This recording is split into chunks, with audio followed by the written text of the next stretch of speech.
Hello friend, नमस्कार। मैं दिनेश शर्मा। आज आपको कुछ जो क्लासिकल बुक्स हैं उसमें योग दिए रहते हैं और उन्हीं योग से एस्ट्रोलॉजर हिंट लेता है कि यार ये जातक की कुंडली में क्या चीज़ें हो सकती है। और बहुत सारे एस्ट्रोलॉजर ने ऐसी क्लासिक बुक को अच्छे से पढ़ के उसको उसी से क्लू निकाला, आइडिया लिया और किताबें भी लिखी है। कई ऐसे ज्योतिषी हैं, उन्होंने किताबें भी लिखी है, लेकिन बेसिक आइडिया उन्हीं योग से ही बनता है। ठीक है, तो एक योग बड़े महत्वपूर्ण होते हैं। इसी तरीके से एक क्लासिकल बुक में ये योग हैं, खासकर जातक तत्व में है, सरवार चिंतामणि में है, बड़े अच्छे योग दिए हैं। और भी बहुत सारी किताबों में योग दिए हैं, लेकिन ये जो दो किताब मैंने बोला ये नामी किताब है, सरवार चिंतामणि और जातक तत्व में। ठीक है, तो योग तो बहुत सारी किताबों में दिए हैं वैसे, लेकिन सब टोपा टापी हैं। ये योग इधर से उधर लिखे हुए, पता नहीं लगता कि किसने ओरिजिनल लिखा है। ठीक है, ऋषि पाराशर की एस्ट्रोलॉजी, ऋषि पाराशर की जो होरा शास्त्र है सीताराम झा की, उसमें भी लिखा है कि कब 1800 हैं योग। तो योग को समझने की ताकत और इस कलयुग में ये योग कितने फलित होते हैं, ये एक चिंता का विषय है। हर कुंडली में ऐसे योग फलित नहीं होते, लेकिन कुछ योग ऐसे हैं जो हर कुंडली में ऐसा लगता है कि फलित होते हैं। कुछ सिद्धांत सटीक हैं बिल्कुल। ऐसे ही पातकी योग है, पाप कर्म करने वाला। पातकी मतलब पाप कर्म करने वाला। ठीक है, इसमें से कुछ योग के बारे में चर्चा करेंगे जो मैं लगातार देखता हूँ कि अनेक कुंडलियों में मैंने ये सब पाया है। ये सब योग बड़े काम करते हैं और जातक ऐसे योग में जो जातक है वो परेशान होता है, उसकी जो तरक्की है वो रुकती है। ठीक है, ये मेरा मोबाइल नंबर भी है, आपको संपर्क करना तो इससे संपर्क कर सकते हो। तो चलते हैं, पहला जो श्लोक है उसी पे हम चर्चा करेंगे। और ये हमने यहाँ पे जो है लग्न कुंडली लगाई है, लग्न कुंडली है। समझाते हैं आपको कैसे श्लोक दिए हुए हैं, और लगभग 17 श्लोक पे हम चर्चा करेंगे, तो थोड़ा सा समय लगेगा। धैर्य से है, बड़े काम के योग, लेकिन मज़ेदार आपको सुनना चाहिए कि सही में काम करते हैं कि नहीं। पहला योग जो बताया गया है, लग्न में चंद्रमा और मंगल की युति हो, शनि सप्तम भाव हो तो जातक पाप कर्म रति होता है।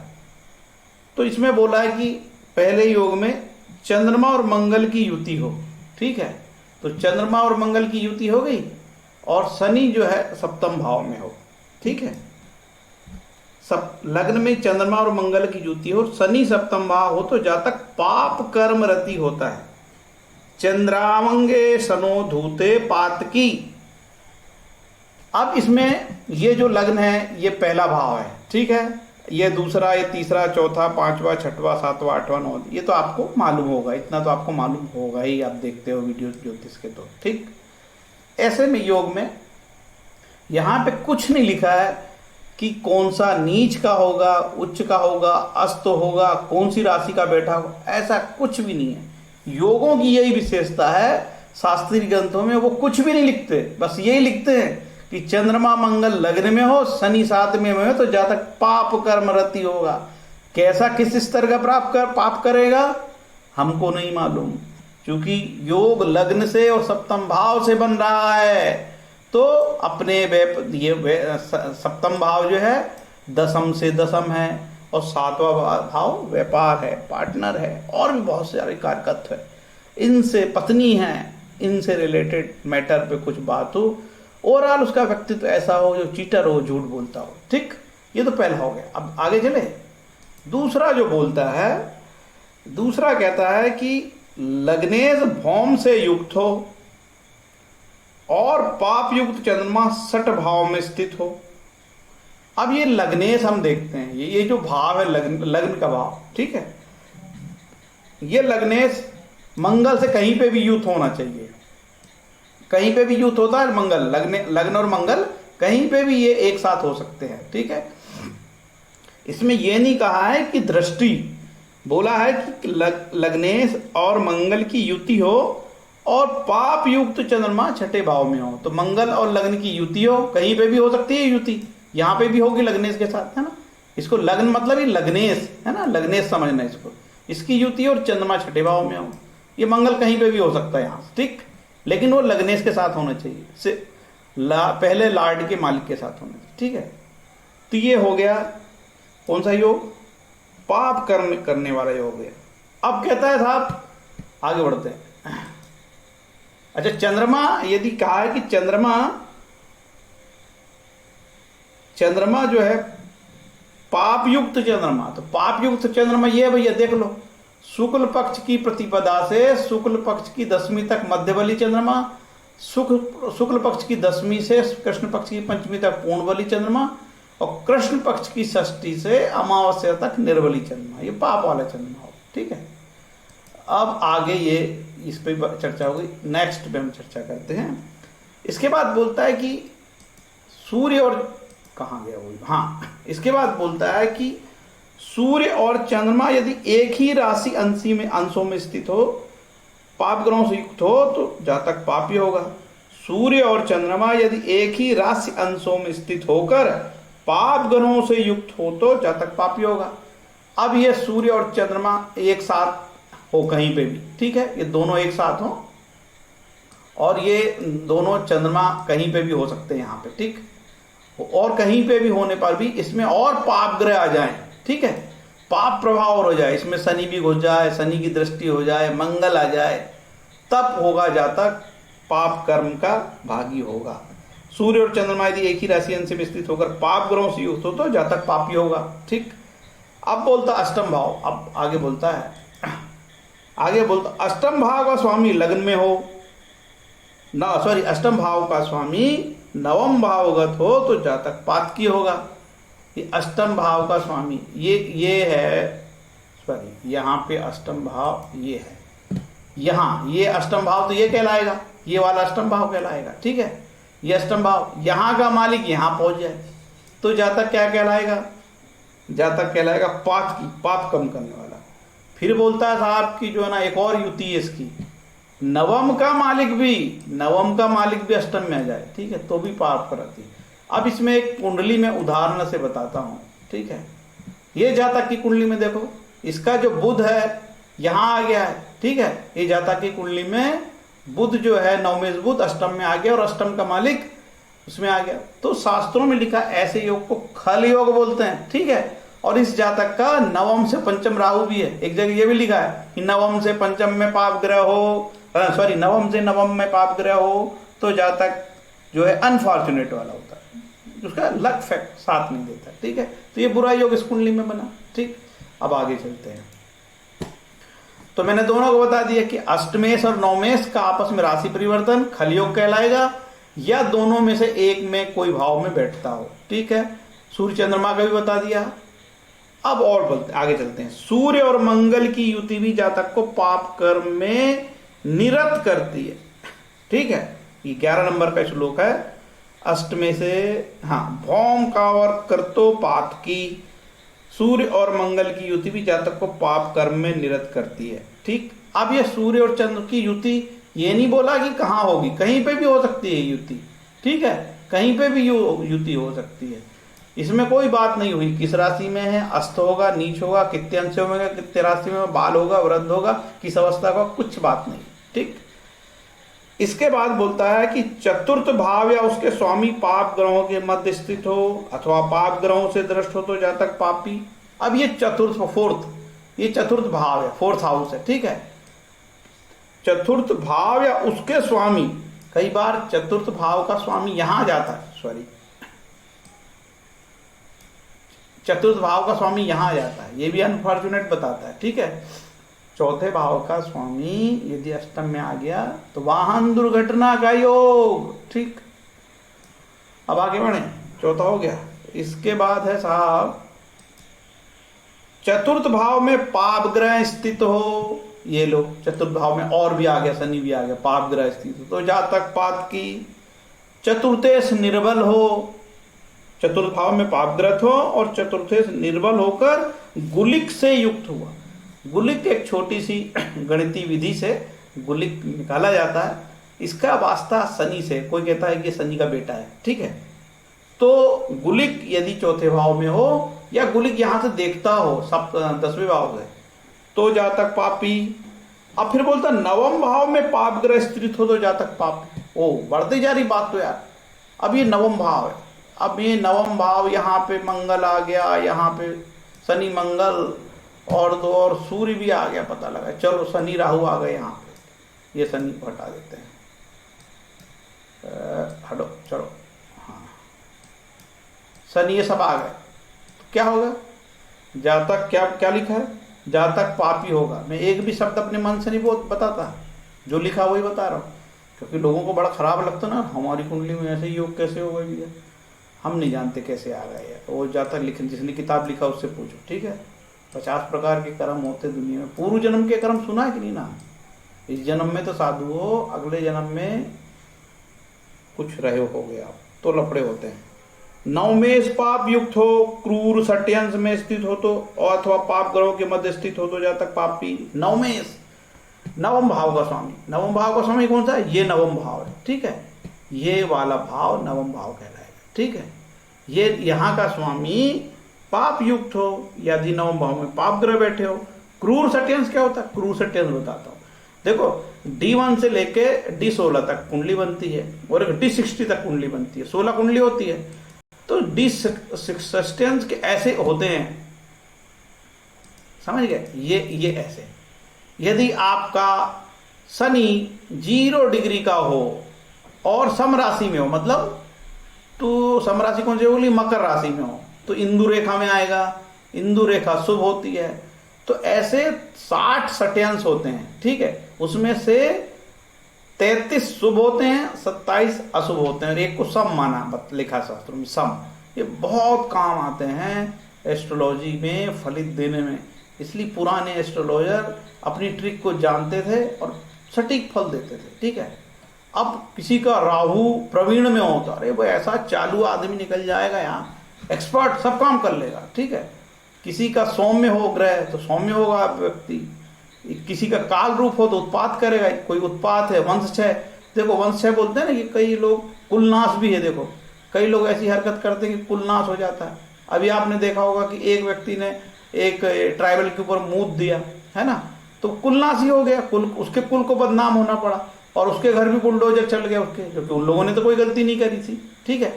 तो एक की बदला पूरे परिवार को मिल गया, तो कुलनाश ही हो गया, ठीक है। अब उसकी कुंडली मिलती तो अपन देखते हैं अब कुलनाश ही है कि नहीं वो, ठीक है। तो ऐसा है भैया। अगला श्लोक में बोलता है शनि राहु के साथ नवम भावस्थ होकर यदि गुलिक से दृष्ट हो तो जातक पाप की। अब यहाँ पे शनि और राहु बैठ गए, और यहाँ पे कहीं गुलिक हो, गुलिक एक छोटा सा पॉइंट है, गणित बिंदु से निकलता है, वो भी उपग्रह है ना।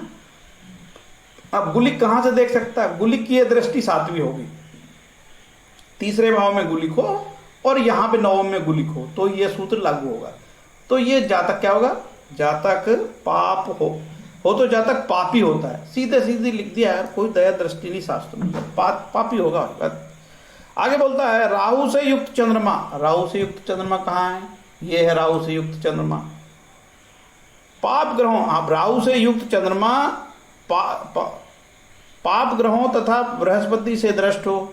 चलो राहु से युक्त चंद्रमा है और बृहस्पति से दृष्ट हो, बृहस्पति कहाँ से देखेगा, अब बृहस्पति उसको यहाँ से देखेगा भैया, 7, 8, 9, ठीक, यहाँ से देखेगा 9वीं दृष्टि, यहाँ से देखेगा 7वीं दृष्टि, और तो और बस यहीं से देखेगा, 3 दृष्टि होगी राहु की, एक यहाँ से देखेगा पंचम से, एक 7, 9वीं और 9वीं, और यहाँ से देखेगा, ठीक है 7वीं, इसके बाद एक यहाँ से देखेगा, हो गया, 3 दृष्टि होती गुरु की।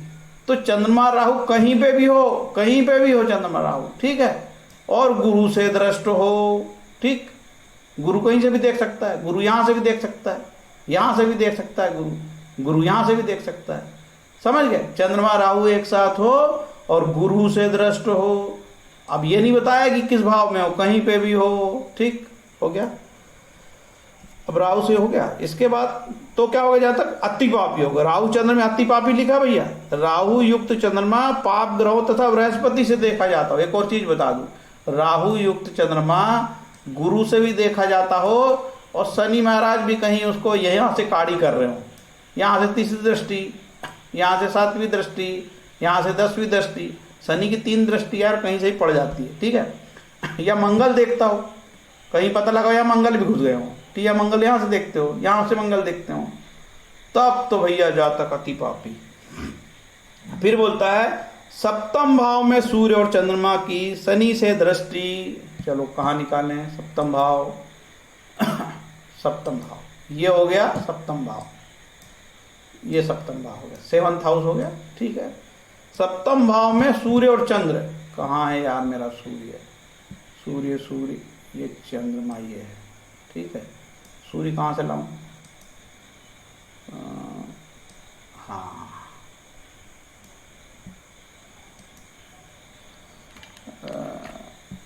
बड़ा समझाना पड़ता है यार, कठिन काम है ये भी, टेपोलॉजी विद्या है। कुछ भी बताते रहो लोगों को, फलित हो कि नहीं हो ज्ञान देते रहो। मजाक करता हूँ, सीरियसली मत लेना। देखो ठीक है, सूर्य और चंद्रमा आ गए। 7th हाउस में सूर्य और चंद्रमा बोला भैया। 7वें घर में सूर्य और चंद्रमा एक साथ हो और शनि की दृष्टि हो। कैसे आएगी शनि की दृष्टि? शनि एक तो यहाँ से दृष्टि दे सकता है, ठीक है, और कहाँ से देगा? एक यहाँ से तीसरी दृष्टि दे सकता है, ठीक है, हो गया। और शनि यहाँ होगा तो 10वीं दृष्टि, यहाँ होगा तो 7वीं दृष्टि, यहाँ होगा तो तीसरी दृष्टि। सूर्य चंद्रमा एक साथ हो, 7वें भाव में हो, शनि की दृष्टि हो, तो क्या होगा? जातक पातकी होगा, पाप कर्म करने वाला होगा। क्षीण चंद्रमा भौमयुक्त हो। अब बोलता है कि साहब क्षीण चंद्रमा भौमयुक्त हो। भौमयुक्त चंद्रमा कहाँ है भैया? ये लो, सबको हटाओ। क्षीण चंद्रमा मतलब कौन सा मैंने बताया था आपको चंद्रमा? क्षीण कौन सा कहलाएगा चंद्रमा? क्षीण चंद्रमा कहलाएगा कृष्ण पक्ष की षष्ठी से अमावस्या कृष्ण पक्ष चंद्रमा निर्मल होता है। ठीक, ये क्षीण कृष्ण कमजोर चंद्रमा हो, जो पीड़ित चंद्रमा बोलते हैं इसको, और ये मंगल से युक्त हो। कहाँ? कहीं पे भी युक्त हो, ये नहीं लिखा कहाँ, कहीं पे भी युक्त हो, तो क्या होगा? जातक पातकी। अब बोलता है, अगेन बोलता है द्वितीय से यदि गुलिक से युक्त हो। अब दूसरा भाव कौन सा कहलाएगा? दूसरा ये भाव है। द्वितीय मतलब इसका मालिक, भाव नहीं, भाव का मालिक, भावेश। द्वितीय यदि गुलिक से युक्त हो, तो या तो गुलिक यहीं दूसरे भाव में हो या गुलिक से दृष्ट हो। ठीक है, अन्य पाप ग्रहों से भी युक्त हो। और यहां से पता लगा शनि महाराज देख रहे हैं द्वितीय भाव को, द्वितीय को, या द्वितीय से यहीं बैठा है या द्वितीय से यहाँ बैठा, साथ में शनि मंगल हो, ये स्थिति भी अच्छी नहीं। द्वितीय धन का भाव, वो पीड़ित नहीं होना चाहिए। पाप ग्रह से युक्त हो तो जातक पात की। अब द्वितीय से पीड़ित होगा तो क्या होगा? द्वितीय जो भाव है संस्कार भी है, द्वितीय भाव धन भी है, हो सकता है धन की लिप्सा के लिए पाप करे। लग्न में बृहस्पति और सप्तम में शनि, ये तो खतरनाक है यार। लग्न में बृहस्पति, ये लो लग्न में बृहस्पति और ये सप्तम में शनि। लग्न में बृहस्पति सप्तम में शनि हो तो जातक पात की, इसको ही पात की माना है। भयंकर भयंकर। असल में एक्चुअल क्या है कि अब हम किसी को थोड़ी बोलेंगे कि क्यों भैया तुम पापी हो, कि 2 जूते मारे, हम कोई पैसे भी नहीं देगा, ठीक, हमसे ले लेगा पैसे वापस। बल्कि कोई भी व्यक्ति मेरे बारे में बोलोगे आप कि भैया आप पापी हो, रहे मैं काय को पापी हूँ यार, तो होगा पापी। जो कि सही मायने में हम लोग कोई ना कोई गलत काम जीवन में करते हैं, कोई भी काम करो तो पाप, ठीक है, और कोई नहीं बताता कि वो व्यक्ति पापी है। ठीक है, पाप की परिभाषा बहुत बड़ी भैया, पाप की परिभाषा बहुत बड़ी है। आगे श्लोक बोलता है कि 6ठे भाव में चंद्रमा हो। ठीक है, चंद्रमा महाराज 6ठे भाव में हो। ठीक है, चंद्रमा 6ठे भाव में हो। ठीक, चंद्रमा 6ठे भाव में हो। मंगल पाप ग्रहों से युक्त हो, मंगल कहीं पे भी हो, और पाप ग्रहों से युक्त, मंगल शनि हो, मंगल शनि से दृष्ट हो, मंगल सूर्य के साथ हो, मंगल राहु के साथ हो, केतु के साथ हो, सूर्य के साथ अस्त हो, तो ऐसी स्थिति में जातक पात की। अब आखिरी बताता हूँ, ठीक है। बोलता है कि 12वां शनि हो, ठीक, 12th में शनि स्थित हो तो जातक नशा करने वाला, गुप्त पाप करने वाला होता है। गुप्त पाप बड़ा भयंकर शब्द है। सभी तो गुप्त पाप करते हैं, पाप कोई आदमी खुला खुला थोड़ी करता है। कुछ लोग करते हैं आजकल डायरेक्ट, है ना, किसी के ऊपर पेशाब भी कर रहे हैं और वीडियो भी बना रहे हैं, मार रहे हैं, वीडियो भी बना रहे हैं, खुला पाप। कोई धर्म के नाम पे अनाचार कर रहा है दादागिरी से। तो भैया ये 17 श्लोक थे, आपको समझाने के लिए मैंने ये पावर पॉइंट में प्रोग्राम बना के समझाया है। उम्मीद है कि ये जो वीडियो है आपको अच्छा लगा होगा। भाषा भी सरल थी और कोई कठिन तरीका मैंने नहीं अडॉप्ट किया है। अपने मन से मैंने एक शब्द भी नहीं जोड़ा है, जो लिखा है वही बताया है।